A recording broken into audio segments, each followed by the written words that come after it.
Recently news में आपका स्वागत है। मैं वर्तिका सक्सेना। आइए देखते हैं आज के कुछ खास समाचार।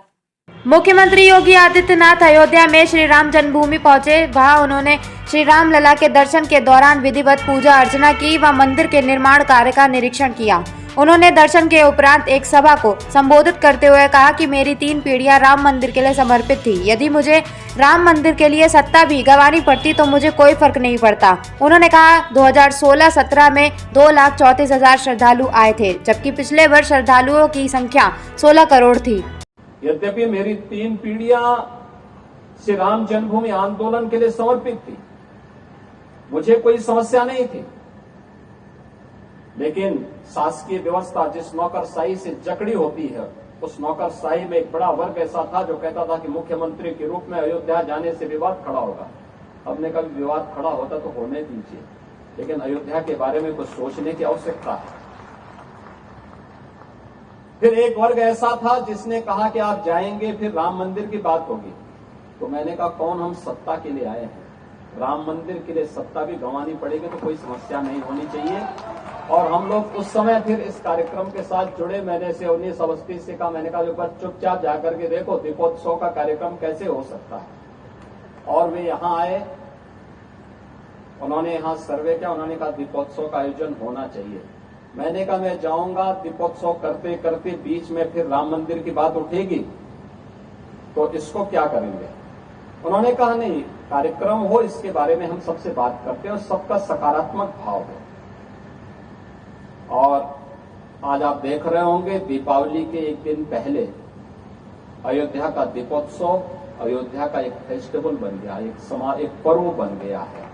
लाखों की संख्या में श्रद्धालु आते हैं और मैं मानता हूं यह शुरुआत थी अयोध्या में राम जन्मभूमि बनने की शुरुआत थी, राम जन्मभूमि की आधारशिला रखने की एक शुरुआत थी। अभी मैं जन्मभूमि दर्शन करके आ रहा हूं। मैं गत वर्ष अयोध्या में आए हुए श्रद्धालुओं की संख्या को देख रहा था और मैंने 2015-16 में भी कितने श्रद्धालु यहां आए, 16-17 में कितने आए, वो आंकड़ों को भी देख रहा था। एक समय था जब पूरे वर्ष भर में केवल 2,34,000 श्रद्धालु यहां पर आए थे 16-17 में। और मैं गत वर्ष के आंकड़े देख रहा था। गत वर्ष अयोध्या धाम में श्रद्धालुओं की संख्या आई थी 16 करोड़। आप अनुमान करिए क्या 2,34,000 और 16 करोड़ में कोई अंतर ही नहीं है। अभी आप देख रहे होंगे लाखों लोग अयोध्या में आज भी दर्शनार्थ आए थे। लोग चाहते थे, लेकिन लीडरशिप का अभाव था, लोग उसको आगे नहीं बढ़ने देना चाहते थे, सही जानकारी और सही तथ्यों को सामने नहीं आने देना चाहते थे। लेकिन हम सब आभारी हैं प्रधानमंत्री मोदी जी के, जिन्होंने विरासत और विकास को एक साथ जोड़ करके भारत की परंपरा को उस गौरव के साथ आगे बढ़ने के लिए प्रेरित किया।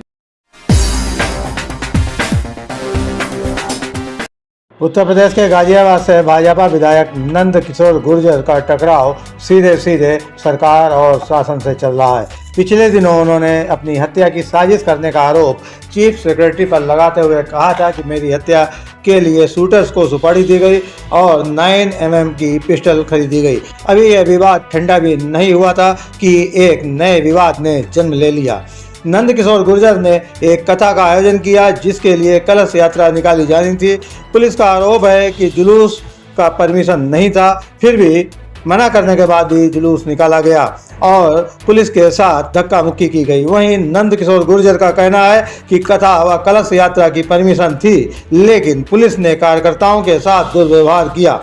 उन्होंने सीधे सीधे चीफ सेक्रेटरी व कमिश्नर को चैलेंज करते हुए कहा कि कथा समाप्त होने के बाद गोली तुम्हारी होगी, सीना हमारा होगा, जगह और वक्त भी तुम्हारा होगा। फिलहाल पुलिस कमिश्नर के आदेश के बाद विधायक पुत्र हितेश गुर्जर के विरुद्ध FIR दर्ज कर ली गई है।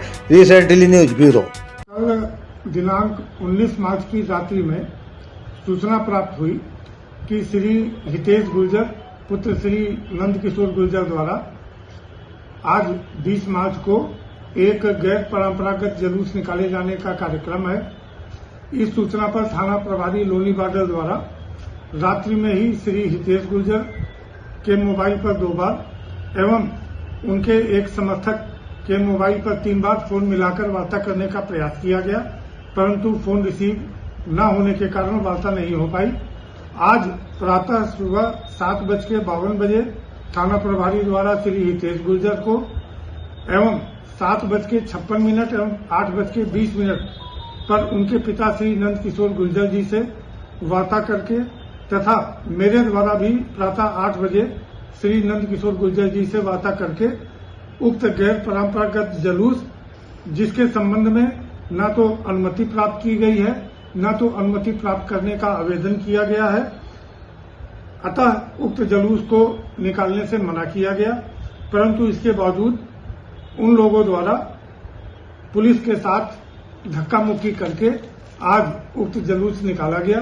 उक्त संबंध में अग्रिम वैधानिक कार्रवाई की जा रही है।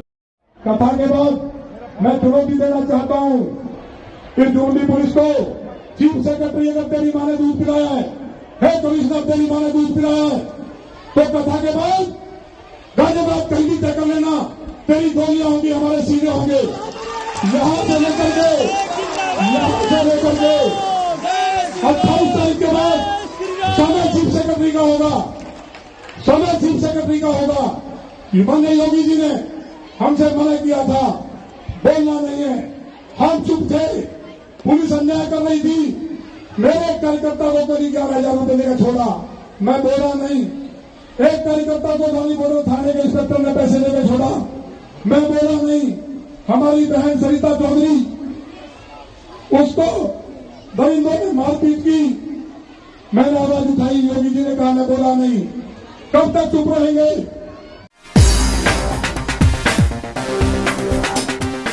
4 व्हीलर 2 व्हीलर में आग लगने की घटनाएं आम होती जा रही हैं। मुरादाबाद की मंडी समिति में पुलिस की डायल 112 गाड़ी में अचानक आग लग गई। बताया जा रहा है कि गाड़ी खड़ी थी और अचानक धू धू कर जलने लगी। खड़ी गाड़ी में आग लगने का कारण समझ में नहीं आया।